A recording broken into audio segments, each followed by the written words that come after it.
US dollar plunges against the yen only to turn back around for the week. Before we start, a quick word from our sponsor. This video is brought to you by XNS, the world's leading retail brokerage firm offering ultra-fast execution and no overnight fees. Look for a link in the description below.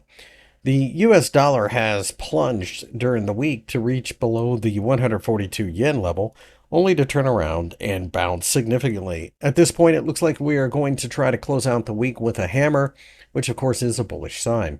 The question now is whether or not we are going to continue going higher, or if this is just a simple bounce on the way to much lower levels. I think at this point, we are in the process of forming a bit of a two-speed market. Quite frankly, the Japanese yen is more likely than not going to be eviscerated over the longer term.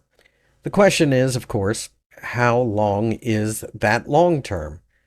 In the short term, we probably see traders continue to react to the idea of the Federal Reserve cutting rates and Japan at the same time raising rates and perhaps more importantly tightening due to not buying bonds. But the reality is the Bank of Japan cannot keep tight monetary policy forever.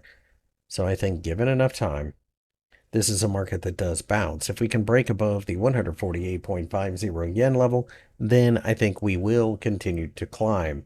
However, if we were to break down below the bottom of this candlestick, we more likely than not will have much further to go to the downside.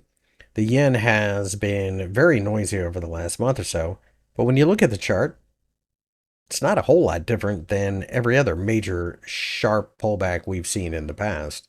If you enjoyed the video, give me a thumbs up and subscribe.